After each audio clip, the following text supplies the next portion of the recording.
నమస్కారం. ఇది సంగతికి స్వాగతం. రాష్ట్రానికి పెట్టుబడుల ఆకర్షణే లక్ష్యంగా ముఖ్యమంత్రి చంద్రబాబు చేపట్టిన మరో విదేశీ పర్యటన కజకిస్తాన్ రష్యా యాత్ర. సోవియట్ రిపబ్లిక్ నుంచి వేరుపడిన రిపబ్లిక్ కజకిస్తాన్ది దాదాపుగా ఆంధ్రప్రదేశ్ పరిస్థితే. కాకపోతే ఇక్కడ రాష్ట్రం, అక్కడ దేశం. ఏపీ రాజధానిగా ప్రాచీన చరిత్ర ఉన్న అమరావతిని ఎంపిక చేసుకుంది.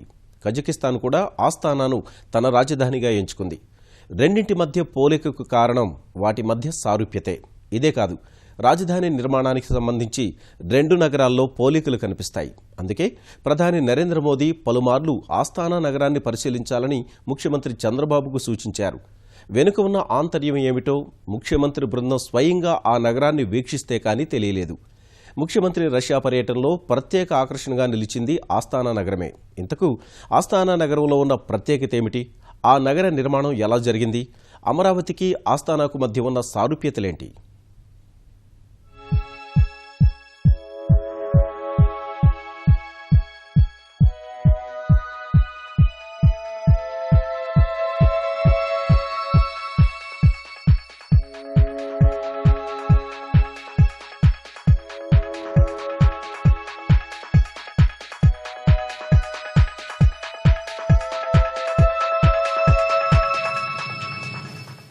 అమరావతి, ఆస్థానా మధ్య సారూప్యతలకు ప్రధాన కారణం అమరావతికి ఉన్న ప్రాచీన చరిత్రే ఆస్థానాకు ఉండటం.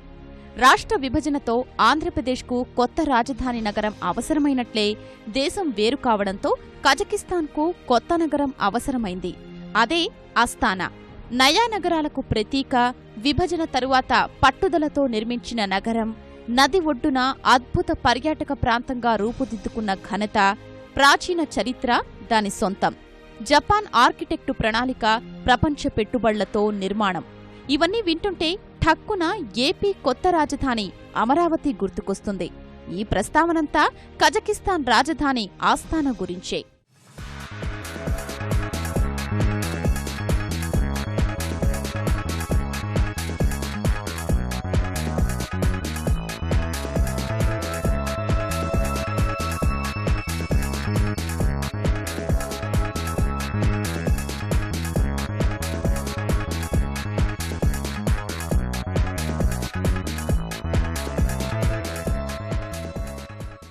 రష్యా నుంచి వేరుపడిన తరువాత కజకిస్తాన్ రాజధాని లేని దేశంగా మిగిలింది.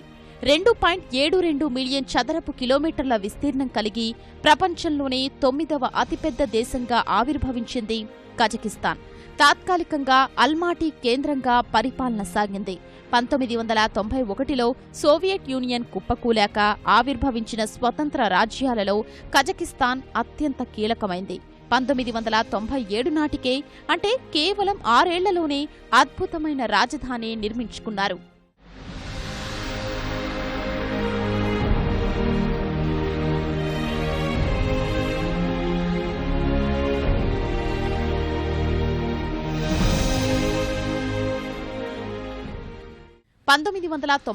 లో సోవియట్ యూనియన్ విచ్ఛిన్నమైనప్పుడు రిపబ్లిక్కులు వేటికవే స్వాతంత్ర్యం ప్రకటించుకుని దేశాలుగా అవతరించాయి. వాటిలో చిట్టచివరగా స్వాతంత్ర్యం ప్రకటించుకున్న దేశం కజకిస్తాన్. అప్పటి వరకు కజకిస్తాన్కు రాజధానిగా ఉన్న అల్మాటీ నగరం దేశ అవసరాలకు ఏమాత్రం సరిపోదని తలచారు. చైనా సరిహద్దులకు అతి దగ్గరలో ఈ నగరం భద్రత దృష్ట్యా అంత సబబు కాదని భావించి కొత్త రాజధాని నిర్మించుకోవాలని నిర్ణయించారు. ఎన్నో గందరగోళాలు, ఒడిదుడుకులు, అనేక సమస్యల మధ్య నూతన రాజధాని నిర్మాణానికి కజకిస్తాన్ అధ్యక్షుడు నూర్ సుల్తాన్ నజర్బయేవ్ శ్రీకారం చుట్టారు. ప్రపంచం గుర్తించే రాజధానిగా అధునాతన నిర్మాణ శైలితోనూ ఆస్థానాను నిర్మించారు.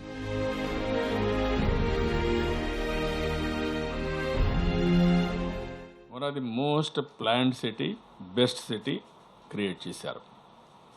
మామూలుగా అయితే ఇంత తక్కువ సమయంలో ఆయన ఒక మాట చెప్పాడు, ఈ సిటీ కట్టాలి అనుకున్నప్పుడు ఫస్ట్లో మా దగ్గర డబ్బులు కూడా లేవు. డబ్బులు లేనప్పుడు మా డాక్టర్లు, ఉద్యోగులు 1 సంవత్సరం జీతాలు తీసుకోకుండా పనిచేస్తాను ముందుకొచ్చి ఉచితంగా సేవలు అందించారని. That is the spirit. అంటే మనం ఏ పరిస్థితిలో ఉన్నామో సేమ్ పరిస్థితిలో వాళ్ళు కూడా ఫేస్ చేశారు. ఆస్థానా నగరం తక్కువ కాలంలో ప్రపంచ స్థాయి గుర్తింపు తెచ్చుకుంది. 1999లో శాంతి నగరంగా యునెస్కో అవార్డు కూడా దక్కించుకోవడం విశేషం. ప్రస్తుతం ఆంధ్రప్రదేశ్ నిర్మిస్తున్న అమరావతి నగరానికి ఆస్థానాకు ఎన్నో సారూప్యతలున్నాయి. ప్రధాని నరేంద్ర మోదీ ఆస్థానాలో పర్యటించినప్పుడే అమరావతికి ఆస్థానాకు ఉన్న దగ్గరి సంబంధాలు గుర్తించారు. ఆ తరువాత ఢిల్లీ పర్యటనలో భాగంగా ముఖ్యమంత్రి చంద్రబాబు మోదీని కలిసినప్పుడు ఆస్థానాన్ని తప్పక సందర్శించమని సలహా ఇచ్చారు. అమరావతి నిర్మాణంలో ఆస్థానా పరిశీలన ఎంతో దోహదపడుతుందన్న ప్రధాని సూచన మేరకు ముఖ్యమంత్రి చంద్రబాబు బృందం రష్యా పర్యటనలో భాగంగా తొలుత కజకిస్తాన్ వెళ్లి ఆస్థానాను పరిశీలించింది. స్థూల ఉత్పత్తి 90 రెట్లు పెరిగింది. పారిశ్రామిక అభివృద్ధి కూడా మొత్తం 11 టైమ్స్ పెరిగింది. 11% రెట్లు పెరిగింది. అదే మరిగా కొన్ని $1 బిలియన్ మొత్తం పెట్టుబడులు వస్తున్నాయి. వన్ ఆఫ్ ది బెస్ట్ ప్లేస్గా తయారయ్యే పరిస్థితి వచ్చింది. నేను వారితో మాట్లాడినప్పుడు వారు చెప్పింది, మేము కూడా కొన్ని సమస్యలు, ఒక ఆర్కిటెక్ట్ వచ్చాడు, ఆయన ఒక్కడి వల్లనే కాలేదు, అలాంటప్పుడు మేము 150 మంది ఆర్కిటెక్టులను ఇప్పటికీ రిక్రూట్ చేసుకునే పరిస్థితికి వచ్చాం. దీన్ని బట్టి మనం కూడా కొన్ని వారు చెప్పింది, మేము చేసిన పనుల్లో కొన్ని తప్పులు చేస్తుంటే అవి కూడా మీకు గైడ్ చేస్తాం, మేము సహకరిస్తాం అన్నప్పుడు మన తరపున ఒక 5 మెంబర్ కమిటీ, వాళ్ళ తరపున ఒక 5 మెంబర్ కమిటీ వేసుకొని వాళ్ళు మన దగ్గరికి వచ్చి చూడడం, మళ్ళీ మనం వాళ్ళ దగ్గరికి వెళ్ళడం, కొంచెం క్లోజ్గా స్టడీ చేసి ఎక్కడ తప్పులు చేయకుండా చేయాలనుకుంటున్నాం. అమరావతి నగరం కృష్ణానది ఒడ్డున ఉన్నట్టే ఆస్థానా కూడా ఇషిం నది ఒడ్డున ఉన్న పట్టణం. ఆస్థానా అంటే స్థానిక భాషలో ది క్యాపిటల్ అని అర్థం. అల్మాటి నుంచి దేశం నడిబొడ్డున ఉన్న ఆస్థానాకు రాజధానిని మార్చారు. అమరావతి తరహాలోనే ప్రాచీన చరిత్ర ఈ నగరానికి ఉంది. ఈ పట్టణం పేరు అప్పట్లో అక్మోలి. రాజధానిని ఇక్కడకు మార్చాలని నిర్ణయించాక ఆస్థానాగా పేరు మార్చారు. సుదీర తీర ప్రాంతం, సహజ వనరులు ఆంధ్రప్రదేశ్కు ఎలా సొంతమో కజకిస్తాన్కు కూడా చమురు నిల్వలు పుష్కలంగా ఉన్నాయి. సొంత రాజధానిని నిర్మించుకునేందుకు ఆంధ్రప్రదేశ్కు నిధుల కొరత ఎలా ఉందో, ఉన్న చమురు నిల్వలపై ఆదాయమున్నా రాజధాని నిర్మాణానికి డబ్బులు ఖర్చు పెట్టలేని పరిస్థితి కజకిస్తాన్ది. నిధుల కొరతను అధిగమించేందుకు రాజధాని నగరం నిర్మాణానికి ప్రపంచవ్యాప్తంగా ఉన్న పెట్టుబడిదారుల్ని ఆహ్వానించింది కజకిస్తాన్. విధానాలు సరళంగా ఉండడం, రాజకీయ నాయకత్వం బలంగా సుస్థిరంగా ఉండడం పెట్టుబడిదారులకు నమ్మకం కలిగింది. జపాన్, చైనా, అబుదాబి తదితర దేశాల నుంచి పెట్టుబడులొచ్చాయి. అత్యద్భుత కట్టడాలతో పాటు ప్రెసిడెన్షియల్ ప్యాలెస్, ప్రభుత్వ భవనాలు, వర్సిటీలన్నీ ఆస్థానాలో నిర్మాణమయ్యాయి. విశాలమైన రహదారులు, రవాణా వ్యవస్థ, విద్యా సంస్థలు, ఇలా స్మార్ట్ సిటీకి అవసరమైన అన్నింటినీ ప్రణాళికాబద్ధంగా నిర్మించుకున్నారు. నేను అనుకోవడం, ఆస్థానా చూసిన తర్వాత దాని ప్రభావం మన అమరావతి నిర్మాణం మీద ఖచ్చితంగా ఉంటుందని అనిపించింది నాకైతే. అంటే మనం ఇన్నాళ్ళు చేసినటువంటి కల్పన ఎంతకన్నా మెరుగ్గా అక్కడ వాళ్ళు కట్టినటువంటి తీరు, ఇది ఖచ్చితంగా ఇంత మార్పులు చేర్పులకి దారితీస్తుందని నాకు అనిపించింది. ఇందులో 2 విషయాలు. ఒకటి, చాలా సారూప్యత ఉంది మన పరిస్థితికి కజకస్తాన్ పరిస్థితికి. సోవియట్ రష్యా నుంచి విడిపోయినప్పుడు ఒక కొత్త రాజధాని నిర్మాణం మనం చేసుకోవాలని ఒక నిర్ణయానికి వచ్చారు. ఎంచేత చేసుకోవాలని అంటే వారికి అప్పటికే రాజధాని ఉంది, అల్మాటి. అయితే అల్మాటి ఒక మూలకుంది. మనం మన రాష్ట్రానికి, మన దేశానికి మధ్యలో ఒక రాజధాని నిర్మించుకోవాలి అనే ఒక ఆలోచనకు వచ్చారు.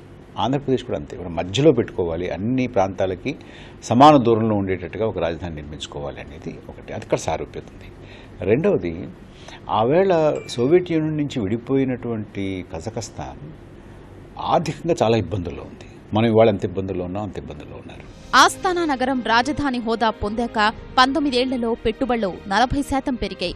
$20 బిలియన్ పెట్టుబడులతో 5 భారీ పరిశ్రమలు ఏర్పాటయ్యాయి. 2015-16లో ఆస్థానాలో ఇండస్ట్రియల్ పార్కును ఏర్పాటు చేశారు. చిన్న, మధ్య, భారీ తరహా పరిశ్రమలు 90 వరకు ఏర్పాటయ్యాయి. 2.5 లక్షల ఉద్యోగావకాశాలు లభించాయి. ఆస్థానాను రాజధానిగా ప్రకటించినందుకు నిదర్శనంగా 97 మీటర్ల ఎత్తులో బెథెరెక్ టవర్ను అద్భుతంగా నిర్మించారు. ఈ నేపథ్యంలోనే ముఖ్యమంత్రి తన పర్యటనలో భాగంగా అమరావతి, ఆస్థానా మధ్య సహకారం కోసం ఓ వర్కింగ్ గ్రూప్ ఏర్పాటుకు నిర్ణయించారు. అమరావతి నగర నిర్మాణానికి సహకరించే అంశంలో వచ్చే నెలలో ఆస్థానాతో ఏపీ అవగాహన ఒప్పందం చేసుకోనుంది. వచ్చే ఏడాది ఆస్థానాలో జరిగే ఇన్నోప్రోమ్ 2017కు ఆంధ్రప్రదేశ్ని ఆహ్వానించారు. ఈ ఏడాది ఇన్నోప్రోమ్లో ఇండస్ట్రియల్ నెట్ థీమ్తో నిర్వహించారు. ఢిల్లీ నుంచి తొలుత కజకిస్తాన్ వెళ్లిన ముఖ్యమంత్రి బృందం నగరం నుంచి కేబుల్ కార్ ద్వారా పర్వత ప్రాంత పర్యాటక క్షేత్రం కోక్టోప్ సందర్శించింది. పర్వత ప్రాంతాన్ని పర్యాటక క్షేత్రంగా తీర్చిదిద్దిన ఆలోచన రాష్ట్ర ప్రభుత్వ బృందాన్ని ఎంతో ఆకట్టుకుంది. ఆహ్లాదం పంచే లైవ్ షోలు, మనోల్లాసానికి లైవ్ మ్యూజిక్, మినీ జూ లాంటి ఆకర్షణలు, కోరుకున్న వంటకాలు అందించే పర్యాటక ఆకర్షణలు ఇక్కడున్నాయి. పర్యాటక రంగ శాఖను స్వయంగా చూస్తున్న ముఖ్యమంత్రి చంద్రబాబు కోక్టోప్ ప్రాజెక్టుపై ఆసక్తి చూపారు. ఈ ప్రాజెక్టు వివరాల్ని, నిర్మాణానికి ఎంత వ్యయమైందో కోక్టోప్ బృందం ఆయనకు వివరించింది. ఆంధ్రప్రదేశ్లో ఇటువంటి ప్రాజెక్టు ఏర్పాటుకు సాధ్యాసాధ్యాలపై అధికారులతో మాట్లాడారు చంద్రబాబు. ఎందుకంటే ఆంధ్రప్రదేశ్లో అరకులోయ సహా అనేక పర్వత ప్రాంతాలున్నాయి. పర్యాటకులు పెద్ద సంఖ్యలో వచ్చే ఇటువంటి కేంద్రాల్ని కోక్టోప్ తరహాలో తీర్చిదిద్దారన్న యోచనతో ఉన్నారు ముఖ్యమంత్రి.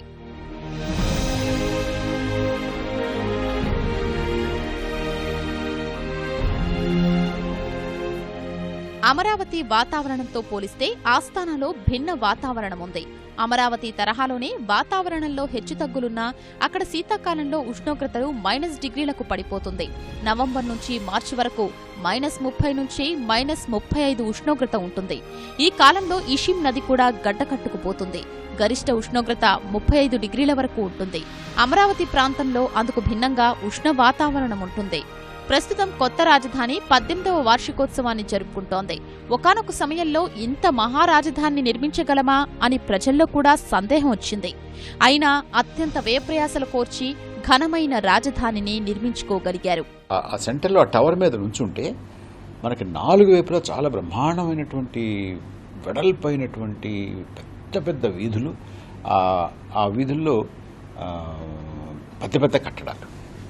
ఇంకొక విశేషం నేను ఆస్థానంలో చూసింది ఏమిటంటే, ల్యాండ్స్కేపింగ్లో కేవలం పచ్చడి చెట్లు, లాన్సే కాకుండా పువ్వులు కూడా, పుష్పాలు కూడా చాలా అందంగా మార్చారు వాళ్ళు. ఇది ఒకటి మనం దాన్ని కూడా చూసుకోవచ్చు. తర్వాత నదుల్ని, అక్కడ ఉన్నటువంటి వాటర్ బాడీస్ని, జలరాశిని చాలా చక్కగా ఉపయోగించుకున్నారు. చాలా ఆహ్లాదమైనటువంటి వాతావరణాన్ని కల్పించడానికి దాన్ని పూర్తిగా వాడుకున్నారు. ఆస్థాన రూపకల్పనకు ప్రభుత్వమే కాకుండా విదేశాలు, ప్రైవేటు కంపెనీల నుంచి పెద్ద ఎత్తున పెట్టుబడులు సమకూర్చుకున్నందువల్లనే రాజధాని నిర్మాణం అనుకున్న రీతిలో సాగింది. రాజధాని నిర్మాణంలో సింహభాగం మౌలిక వసతుల కల్పనకే ఖర్చు పెట్టింది ప్రభుత్వం. ఈ కథంతా ఇచ్చే సందేశం ఒక్కటే: పక్కా ప్రణాళిక ఉంటే నవీన నగరాల్ని నిర్మించడం సులభమే. ప్రపంచంలో డబ్బుకు కొదవలేదు. అయితే అందుకు పెట్టుబడిదారుల్లో భరోసా కల్పించడం ఆవశ్యకం. ఈ విషయంలో ఆస్థాన ఫలితాలు సాధించింది. పెట్టుబడుల ఆకర్షణకు నిబంధనలు, చట్టాలు సరళతరం చేయడం, పారదర్శకత ఉండేలా చూసుకుంటే ఎలాంటి కొత్త నిర్మాణమైనా అనుకున్న రీతిలో సాగుతుంది అనడానికి ఆస్థానాయే ముఖ్య ఉదాహరణ.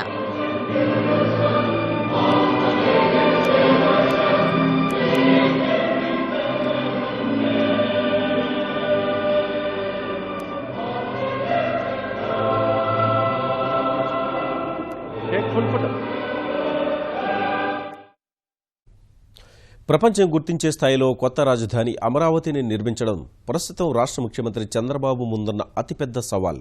అందులో భాగంగానే ఓవైపు ద్రవ్యలోటును పూరించడం, మరోవైపు నవ్యాంధ్ర నిర్మాణానికి భారీ ఎత్తున పెట్టుబడులు ఆకర్షించే 2 లక్ష్యాల్ని సమన్వయపరుచుకుంటూ ముందుకు సాగుతున్నారు ముఖ్యమంత్రి. ఆ క్రమంలో రాష్ట్రాభివృద్ధికి తోడ్పడే ఎలాంటి అవకాశం వదులుకోని ముఖ్యమంత్రి రష్యా పర్యటనలోనూ అదే పంథా కనబరిచారు. పెట్టుబడుల ఆకర్షణలో భాగంగా రష్యాలో భారతదేశ భాగస్వామ్యంతో ఏర్పాటైన ఇన్నోప్రోమ్ 2016లో పాల్గొన్నారు. అక్కడ ఆంధ్రప్రదేశ్ పెవిలియన్ ఏర్పాటు చేశారు. ఈ వేదికను రష్యా ప్రధాని దిమిత్రీ మెద్వెదేవ్ స్వయంగా సందర్శించారు. భారీ పరిశ్రమల స్థాపనకు, మెరైన్ యూనివర్సిటీ ఏర్పాటు ఒప్పందాలకు ఈ వేదికే కీలకంగా మారింది.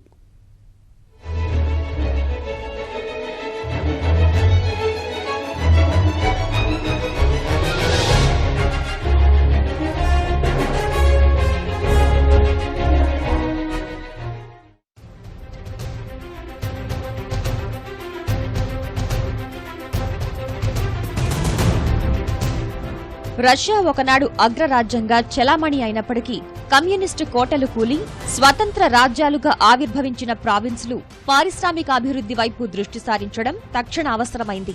అందుకే సమూల సంస్కరణలతో పాశ్చాత్య ప్రపంచ గాలులు తాకేందుకు, పారిశ్రామికాభివృద్ధికి తనను తాను తీర్చిదిద్దుకునేందుకు తన దేశ సాంకేతిక పరిజ్ఞానాన్ని ఇతర దేశాలకు పంచేందుకు రష్యా ఇన్నోప్రోమ్ ను నిర్వహిస్తోంది. ఇన్నోప్రోమ్ అంటే అంతర్జాతీయ పారిశ్రామిక ప్రదర్శన. ప్రపంచవ్యాప్తంగా వివిధ పారిశ్రామిక ఉత్పత్తుల ప్రమోషన్ అని చెప్పవచ్చు. వెంటనే ఉపయోగించడానికి సిద్ధంగా ఉన్న సాంకేతిక పరిజ్ఞానం ప్రపంచానికి పరిచయం చేసే ప్రదర్శన. ఆవిష్కరణలకు, నవీన భాగస్వామ్యాలకు, నిత్యనూతన ఆధునిక ఆలోచనలకు ఇది వేదిక.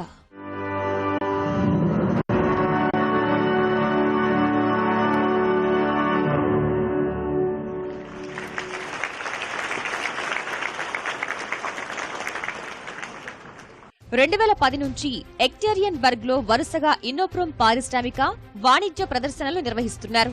ఈ ఏడాది నిర్వహించింది 7వ ఇన్నోప్రోమ్ ఎగ్జిబిషన్. 2015లో 70 దేశాల నుంచి 54,000 మంది ప్రతినిధులు హాజరయ్యారు. భాగస్వామ్య దేశమైన చైనా నుంచే 3,000 మందికి పైగా ప్రతినిధులు పాల్గొన్నారు. ఈ ఏడాది భారతదేశం భాగస్వామ్య దేశంగా ఈ ప్రదర్శనలో పాల్గొంది. వచ్చే ఏడాది నిర్వహించనున్న ఇన్నోప్రోమ్ 2017లో జపాన్ కూడా భాగస్వామ్య దేశంగా హాజరు కానుంది.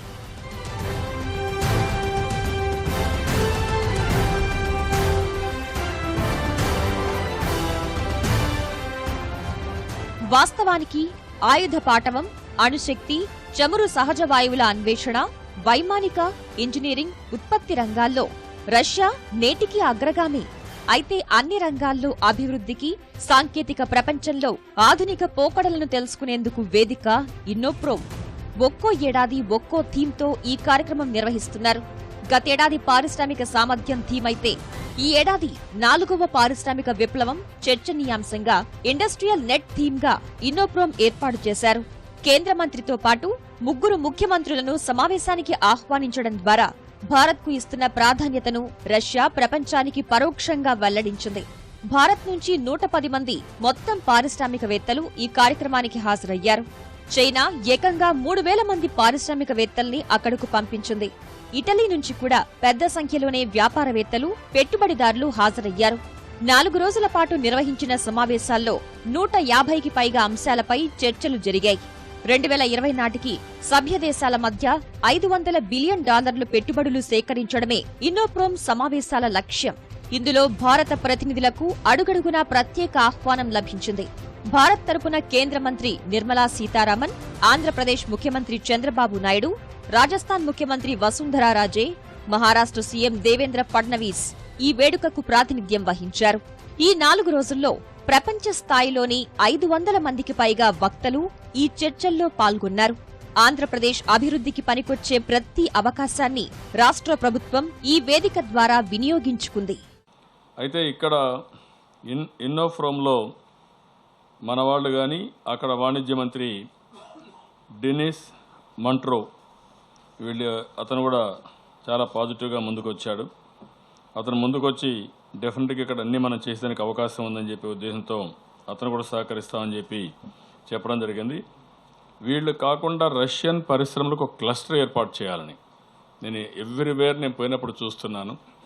ఆ దేశంలో ఉండే స్ట్రెంగ్త్తో అక్కడ కంపెనీలు కానీ పబ్లిక్ సెక్టర్ కానీ ఇక్కడికి వస్తే ఇక్కడ మన దేశంలో ఉండే శక్తితో రెండు కానీ కలిస్తే వన్ ఆఫ్ ది బెస్ట్ తయారు చేయొచ్చు. అమరావతిని ఒక ఇంటర్నేషనల్ సిటీగా తయారు చేయాలన్న ఆలోచన, ఆంధ్రప్రదేశ్లో డిఫెన్స్ ఏరోస్పేస్ హబ్గా తయారు కావాలని. ముఖ్యమంత్రి చంద్రబాబు పర్యటనలో ప్రధాన అంశం రష్యా ప్రధాని డిమిట్రీ మెద్వెదేవ్తో భేటీ. రష్యా ప్రావిన్స్లు, భారత్లోని రాష్ట్రాల మధ్య సహకారం పెంపొందించడానికి ఇద్దరం చొరవ తీసుకుందామని ఆ సందర్భంగా మెద్వెదేవ్ ప్రతిపాదించారు. ఆంధ్రప్రదేశ్లో పర్యటించాలన్న ముఖ్యమంత్రి చంద్రబాబు ఆహ్వానాన్ని అంగీకరించారు. వచ్చే ఏడాది రష్యా అధ్యక్షుడు వ్లాదిమిర్ పుతిన్ భారత్ పర్యటనకు ముందే ఏపీకి కొన్ని ప్రాజెక్టులను ఖరారు చేయాలన్న చంద్రబాబు కోరికను అంగీకరించారు మెద్వెదేవ్. ఆంధ్రప్రదేశ్ ఐటీ ఫార్మా రంగాల్లో ముందంజ వేసిందని, ఇరువురూ కలిస్తే చరిత్ర సృష్టించవచ్చన్న చంద్రబాబు భావనతో ఏకీభవించారు. ఆంధ్రప్రదేశ్లో రష్యన్ పరిశ్రమల ఏర్పాటుకు ఒక క్లస్టర్ ఏర్పాటు చేసేందుకు సిద్ధమైన చంద్రబాబు అమరావతి నిర్మాణంలో భాగస్వాములు కావాలని ఇన్నోప్రోమ్ వేదిక మీద నుంచి పెట్టుబడిదారులకు విజ్ఞప్తి చేశారు. రష్యా పర్యటనలో ఆంధ్రప్రదేశ్ రాష్ట్రానికి లబ్ధి చేకూరే మరో కీలక అంశం సెయింట్ పీటర్స్బర్గ్ లో స్టేట్ మెరైన్ టెక్నికల్ విశ్వవిద్యాలయం హైడ్రోఫాయిల్ నౌకల తయారీలో ప్రావీణ్యం ఉన్న సంస్థతో ఒప్పందం చేసుకోవడం.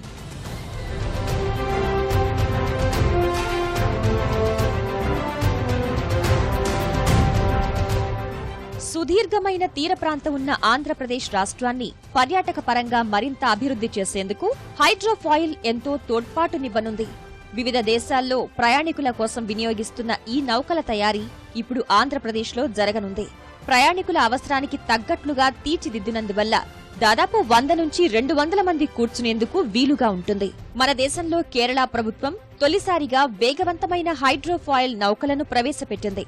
గంటకు 75 కిలోమీటర్ల వేగంతో ఇవి దూసుకుపోతాయి. ఈ అంశాలన్నింటినీ పరిశీలించిన ఆంధ్రప్రదేశ్ ప్రభుత్వం రాష్ట్రంలో వాటి ఉత్పత్తికి రష్యాతో కుదుర్చుకున్న ఒప్పందం ఉపయోగపడుతుందని భావిస్తోంది. అలానే ఆంధ్రప్రదేశ్లో తీర ప్రాంత పర్యాటక అభివృద్ధికి సహకరించడానికి సెయింట్ పీటర్స్బర్గ్ సంసిద్ధత వ్యక్తం చేసింది. ఆంధ్రప్రదేశ్ సెయింట్ పీటర్స్బర్గ్ కు ఐటీ, ఫార్మా రంగాల్లో సంపూర్ణంగా సహకరించేందుకు అంగీకరించింది. ఆంధ్రప్రదేశ్లో త్వరలో సెయింట్ పీటర్స్బర్గ్ బృందం పర్యటించేందుకు సంసిద్ధత వ్యక్తం చేసింది. స్టార్టప్స్ ఎక్కువ ఉన్నాయి. ఆ స్టార్టప్స్ అన్ని చాలా పెద్ద ఎత్తున ముందుకు పోయే అవకాశం ఉంది. బోచరవ్ అనే ఒక అతను ఈ స్టార్టప్లన్నీ కూడా బాగా ప్రమోట్ చేస్తున్నాడు. అతను ఇక్కడికి వచ్చి సిలికాన్ వ్యాలీ ఏ తరహాలో అభివృద్ధి అయిందో మన ఆంధ్రప్రదేశ్ కూడా నేను కోఆపరేట్ చేస్తాను ముందుకు వచ్చాడు. అతను కూడా రమ్మన్నాం, వస్తానని చెప్పి ఒప్పుకున్నాడు. ఈ విధంగా ఇంకా చాలా ఇదిని కూడా ఇంకొక పక్క మీరు చూస్తే స్వర్డోవస్క్ అని ఒక గవర్నర్, అక్కడ కూడా ఇండస్ట్రియలైజేషన్ ఎక్కువ ఉంది. అతనితో కూడా సమావేశం అయ్యాం. వాళ్ళు కూడా రావడానికి ముందుకు వచ్చారు. ఇవన్నీ కూడా మనం వర్కౌట్ చేసి ఇంకొక పక్కన ఒక డిప్యూటీ ప్రధానమంత్రి కూడా అందులో ఒక భాగమైనటువంటి ఒష్కోర్ వస్తాన్ అతను కూడా వచ్చాడు. వాళ్ళు కూడా వర్కౌట్ చేస్తామని చెప్పడం జరిగింది. అల్టిమేట్గా ఇవన్నీ కూడా ఒక పాజిటివ్నెస్కు ఉపయోగపడ్డాయి. రాష్ట్రంలో భారీ పరిశ్రమల ఏర్పాటుకు పెట్టుబడులపై చలబిన్ ప్రావిన్స్ నుంచి హామీని పొందింది ఏపీ సర్కార్. ఐటీలో సాంకేతిక పరిజ్ఞానం ఆంధ్రప్రదేశ్ అందిస్తే చలబిన్ ప్రావిన్స్ మన రాష్ట్రంలో భారీ పరిశ్రమలు నెలకొల్పనుంది. ఈ మేరకు ఇరు ప్రాంతాల పక్షాన చెరో 5 సభ్యులతో త్వరలో వర్కింగ్ గ్రూప్ ఏర్పాటు కానుంది. అమరావతి నిర్మాణంలో సహకరించడానికి మాస్కో నగరపాలక సంస్థ ముందుకు వచ్చింది. ప్రపంచవ్యాప్తంగా స్మార్ట్ నగరాల నిర్మాణాల్లో పెట్టుబడులు పెట్టాలని నిర్ణయించిన ఆ సంస్థ ఇందుకోసం 25 బిలియన్ యూరోల బడ్జెట్ కేటాయింపులు జరిపింది. పర్యటనలో భాగంగా ముఖ్యమంత్రి Chandrababu Naidu Gazprom bank first vice president యాన్ సెంటర్తో సమావేశమయ్యారు. భారత్ మార్కెట్లో ప్రవేశించడానికి గాస్ప్రోమ్ బ్యాంక్ ఆసక్తి చూపింది. ముఖ్యమంత్రి రష్యా పర్యటనలో మరో కీలక ఘట్టం సెయింట్ పీటర్స్బర్గ్ సందర్శన. అమరావతిలో అమలు చేయడానికి అనువుగా పట్టణ ప్రాంతాల నీటి నిర్వహణలోని ఉత్తమ విధానాలను ముఖ్యమంత్రి చంద్రబాబు నాయుడు పరిశీలించారు. సెయింట్ పీటర్స్బర్గ్ వర్సిటీ సహకారంతో ఏపీలో మెరైన్ యూనివర్సిటీ ఏర్పాటుకు అవగాహన ఒప్పందం కుదిరింది. ఇందులో భాగంగా రాష్ట్రంలో అంతర్జాతీయ ప్రమాణాలతో కూడిన సముద్ర వైజ్ఞానిక విశ్వవిద్యాలయం ఏర్పాటు కానుంది. ఇందుకోసం రష్యా సెయింట్ పీటర్స్బర్గ్లోని state marine technical university, united ship building corporation సహకరించడానికి సంసిద్ధత తెలియజేశాయి. Saint Petersburg, state marine technical university, united ship building, Rosoboronexport కంపెనీలతో కలిసి పనిచేస్తోంది. మొత్తం మీద ముఖ్యమంత్రి రష్యా పర్యటన విజయవంతంగా సాగింది. నగరాలను ఎవరైనా నిర్మించవచ్చు, కానీ అమరావతి నగరాన్ని నిర్మిస్తే అది చరిత్ర అవుతుంది. ఈ చరిత్రను సృష్టించే యజ్ఞంలో భాగంగా సీఎం విదేశీ పర్యటనలు కొనసాగుతున్నాయి.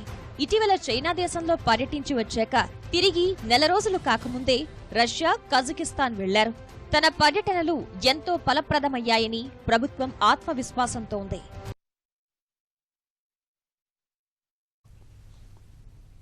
మరిన్ని విభిన్న అంశాలతో మరో ఇది సంగతులు మళ్ళీ కలుసుకుందాం. నమస్కారం.